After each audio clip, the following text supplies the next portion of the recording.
বন্ধুদেরকে আজকে আমি দেখাবো কি করে আপনিও চন্দ্রবোড়া সাপ ধরতে পারবেন। ভুল করে ওঝাগুনির কাছে যাবেন না, হাতে যা থাকে তাই দিয়ে সাপটাকে কেটে ফেলে। ছাপটা কিন্তু পরিষ্কার বোঝা যাচ্ছে, কোনো রকম কোনো কিন্তু কামড় খাওয়ার ভয় ছিল না। জানি না আওয়াজটা পাচ্ছেন কিনা, পেটে ডিম রয়েছে।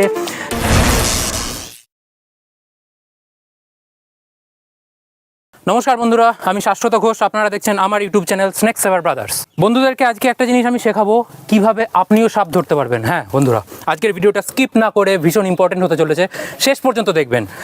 বন্ধুরা, সব জায়গায় সর্প বিশারদ বা সর্পমিত্রদেরকে আপনি পাবেন না। গ্রাম বাংলার অনেক দর্শক বন্ধুরা আছেন, আমার ইউটিউব চ্যানেলের দর্শক বন্ধুর একটা বড় অংশ পশ্চিমবঙ্গ এবং বাংলাদেশের। তো এই এলাকাতে চন্দ্রবোড়া ভীষণ একটা কমন সাপ। যতটা সাধারণ সাপ এখানে পাওয়া ততটাই ভয়ঙ্কর। তেমনি আমার বাড়ি বেথরডি নদিয়া জেলার মধ্যে পড়ছে। এখানে যুগপুর এলাকায় আজকে একটা বাড়ি দেখতে পাচ্ছেন, ঘরের জানলা এবং তার পাশেই একটা চন্দ্রবোড়া সাপ রয়েছে। বন্ধুদেরকে আজকে আমি দেখাবো কি করে আপনিও চন্দ্রবোড়া সাপ ধরতে পারবেন। তবে প্রথমেই বলবো কি যে চেষ্টা করবেন যাতে কোনো সর্পমিত্র সাহায্য নেওয়ার। আপনার এলাকার আশেপাশে যে সমস্ত সর্পমিত্র আছে তাদের সঙ্গে যোগাযোগ করুন। আপনি প্রথমেই হাত দিতে যাবেন না বা ধরতে যাবেন না সাপটাকে, কারণ এটা ভীষণ ভয়ঙ্কর সাপ। অন্য সাপ নিয়ে অনেক টেকনিক চলে, কিন্তু চন্দ্রবোড়া সাপের কাছে কোনো রকম কোনো টেকনিক চলে না, শুধু চলে যেটা সাবধান থেকে আরও সাবধান হওয়া। বন্ধুদেরকে প্রথমেই বলবো, যদি আপনার কাছাকাছি কোনো সর্পমিত্র না থাকে কি করবেন, এরকম টাইপের একটা ব্যাগ নিন বা একটা বস্তা নিন। বস্তা তো সবার কাছেই থাকে। ব্যাগটাকে ঠিক এইভাবে পেতে রাখুন, সোজা করে লম্বা করে পেতে রাখবেন। আমাকে দুটো ইটের টুকরো দাও, এরকম দুখানা আধলা ইট নিয়ে নিন।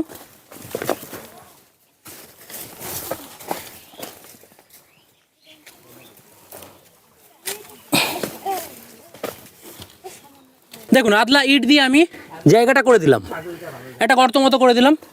আমি কালো কাপড় নিয়েছি, আপনারা এরকম কোনো ব্যাগ নিতে পারেন বা কোনো বস্তা নিতে পারেন। আমার কাছে এই হুক রয়েছে, সবার কাছে হুক থাকবে না, তবে এই রকম কোনো স্টিক নিয়ে নিতে পারেন, এইরকম কোনো সরু কোনো লাঠি। চন্দ্রবোড়া সাপকে কোনো সময় উত্ত্যক্ত করবেন না, কোনো সময় চন্দ্রবোড়া সাপকে খোঁচাখুচি করতে যাবেন না। যত খোঁচাখুচি করবেন তত সাপটা রেগে যাবে এবং তত বেশি আক্রমণাত্মক হয়ে যাবে। এরা যেটা দেখতে পাচ্ছি আমি, সাপটা কিন্তু কোনো রকম খোঁচাখুচি করেনি, শান্তভাবেই রয়েছে।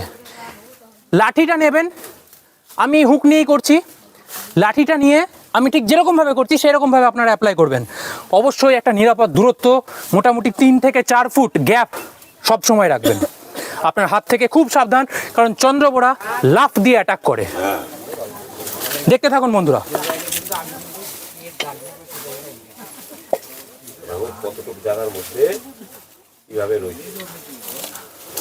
বন্ধুরা দেখতে পাচ্ছেন কিরকম মোটা একটা চন্দ্রবোড়া সাপ, ভীষণ মোটা ভয়ঙ্কর একটা সাপ, হিমোটক্সিক বিষযুক্ত। এই সাপের কামড়ে আপনি যদি ভুল করে ওঝাগুনির চক্করে পড়েন, আপনার মৃত্যু নিশ্চিত। এর কামড়ে দর্শক বন্ধুরা ভুল করে ওঝাগুনির কাছে যাবেন না, কোনো জড়িবুটি খাবেন না। আপনাকে বাঁচাতে পারবে শুধুমাত্র সরকারি হাসপাতালের ডাক্তাররা, যেটা এভিএস অ্যান্টিভেনাম সিরাম প্রয়োগ করে তবেই আপনার বাঁচা সম্ভব, তাছাড়া কিন্তু নয়।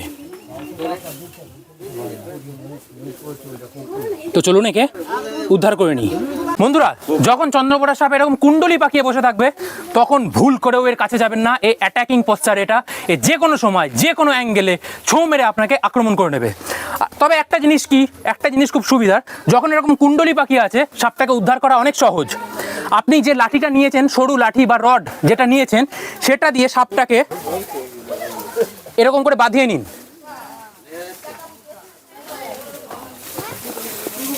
আজ থেকে হুটোহুটি করবে না, হ্যাঁ, ভয়ের কিচ্ছু নেই। জাস্ট গর্তের মুখটাই দিয়ে দিন ওকে। দেখুন দেখুন কিভাবে নিজে নিজে ঢুকে গেল। ঢোকার সাথে সাথে লাঠিটা দিয়ে বস্তাটাকে এইভাবে বন্ধ করে দিন। ইটগুলোকে সরিয়ে নিন। একটা দড়ি দেবেন আমাকে। বস্তাটাকে এইভাবে ভালো করে মুড়িয়ে নিয়ে একটা কোনো শক্ত দড়ি দিয়ে ভালো করে এইভাবে এটাকে মুখটা বন্ধ করে নিন। এইভাবে দেখুন কিভাবে একটা বিষধর, মারাত্মক বিষধর চন্দ্রবোড়া সাপ আমি হাত না দিয়েই সাপটাকে কিন্তু উদ্ধার করে নিলাম। বন্ধুদেরকে আমি একটা জিনিস জানাতে চাইবো, এই চন্দ্রবোড়া সাপ যতটাই ভয়ঙ্কর ততটা কিন্তু পরিবেশের জন্য উপকারী। কারণ এই সাপ মাত্রই আজকে মানুষজন মারতে মারতে মারতে মারতে পরিবেশের সাপের সংখ্যা প্রচুর কমে গেছে। সাধারণত চাষের জমিতে এই সব সাপ বেশি পাওয়া যায়, চাষের জমিতে। এবং কৃষকরা কি করে, রিস্ক নেয় না, যেহেতু তাদেরকে কাজ করতে হয়, হাতে যা থাকে তাই দিয়ে সাপটাকে কেটে ফেলে।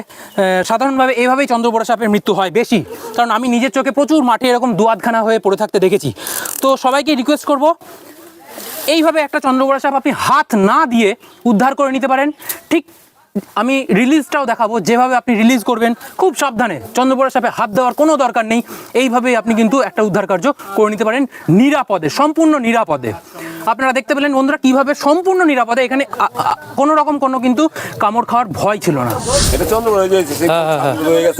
বন্ধুরা দেখতে পাচ্ছেন সাপটা রিসেন্ট খোলস ত্যাগ করেছে। এইখানেই কীরকম মোটা একটা খোলস, একটু কাছে করে দেখাও। দেখতে পাচ্ছেন বন্ধুরা খোলসের মধ্যে যে এর চন্দ্রবোড়া, যে চাঁদের মতো যে ছাপটা, সেই ছাপটা কিন্তু পরিষ্কার বোঝা যাচ্ছে। সাপটা রিসেন্ট এর খোলস ত্যাগ করেছে, দেখুন পুরো গোটা খোলসটা কীরকম মোটা সাপটা। না নিস্তেজ না, খোলস ত্যাগের পর এরা একটু দুর্বল হয়ে পড়ে, একটু সামান্য একটু ইয়ে হয়। সম্ভবত এটা কালকেই এটা ছেড়েছে, এই খোলসটা কালকেই ছাড়া হয়েছে। তো দেখতে পেলেন বন্ধুরা বেশ মোটা খোলস, যেরকম সাপটা মোটা খোলসটাও বেশ পরিষ্কার, একদম চাঁদের মতো দাগগুলো পরিষ্কার বোঝা যাচ্ছে। তো বন্ধুরাদেরকে সাথে আবার দেখা হচ্ছে, যেখানে আমি সাপটাকে রিলিজ করে দেবো। ঘন্টা দেড়েক আগে ওইখানে কাজ করতে যায়, একটা সাপ দেখেছিল ঘন্টা দেড়েক আগে, 60 ঘষে খবর দিয়ে সে আসলাম, বসে থেকে উদ্ধার করলো। ওই ঘরের পিছনেই ছিল চন্দ্রপুরা। আমার নাম নিরঞ্জন পাল, টাকাগুলো নিজপুর পালপাড়া। বন্ধুরা সাপ তো উদ্ধার হয়ে গেল, এবার এটাকে ছাড়বেন কিভাবে, এটাই হচ্ছে প্রশ্ন। তার আগে বন্ধুদেরকে একটা জিনিস বলে রাখি, আবারও বলি, সাপ উদ্ধার আপনি তখনই করতে চান যখন আপনি নিজে কোনো সর্পমিত্রর সাথে যোগাযোগ করতে পারছেন না, বা আপনার এলাকায় সর্পমিত্র অ্যাভেলেবেল নেই। সেই সময়তেই কিন্তু আপনি এটা উদ্ধার করার চেষ্টা করতে যাবেন। নতুবা কিন্তু আবারও বলছি, নিজে নিজে করতে যাবেন না, বা যেভাবে দেখালাম সেইভাবেই উদ্ধার করবেন। তো চলুন এবার একে উদ্ধার কিভাবে করবেন আমি দেখাচ্ছি। ঠিক যেমনভাবে সোজা করে ফেলে রেখেছিলেন, সোজা করেই ফেলে রাখুন কাপড়টাকে। আপনার কাছে যে লাঠিটা ছিল বা রডটা ছিল, সেই রড দিয়ে মুখটা এভাবে বন্ধ করে রাখুন, পা দিয়ে প্রেসার দিয়ে রাখুন, যাতে সাপটা এই দিকে আছে, এদিক থেকে এইদিকে কোনোভাবেই না আসতে পারে। এবার আপনি বাঁধন মুখটা খুলে দিন। চন্দ্রবোড়া দেখুন অলরেডি হুইসেল মারতে লেগেছে, জানি না আওয়াজটা পাচ্ছেন কি না, সিটি মারছে। ভীষণ ভয়ঙ্কর সাপ, মাংস গলিয়ে পচিয়ে দেয়, রক্তকণিকা ভেঙে দেয়। বাঁধন দেবেন না, কামড়ালে কোনো সময় যদি ভুল করে কামড় খেয়েও যান, কোনো সময় বাঁধন দেবেন না, কারণ বাঁধন দিলে সেই জায়গাটা কেটে বাদ দিতে হতে পারে, পচে যাবে আপনার শরীর। বাঁধন খোলা হয়ে গেল। এবার যেটা করবেন, মুখটা পরিষ্কার করে রেখে লাঠিটা তুলে নিলাম। লাঠি দেবেন, কোনো সময়তেও ভুল করে এখানে হাত দিতে যাবেন না বন্ধুরা। আমার এই বস্তাটায়, আমার এই ব্যাগের মধ্যে আমার হুক আছে বলে আমি এটা দিয়ে আমি একে বার করে দিচ্ছি। দেখুন বেরিয়ে গেল সাপ।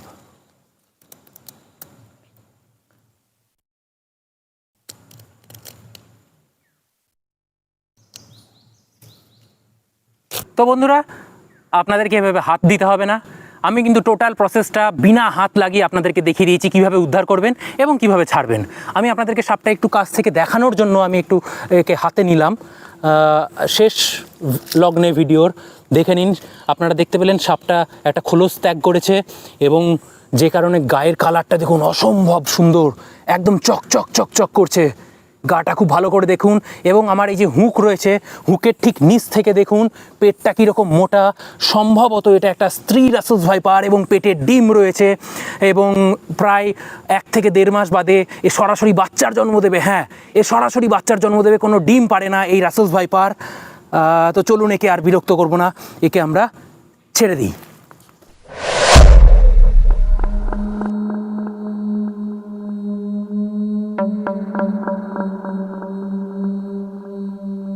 বন্ধুরা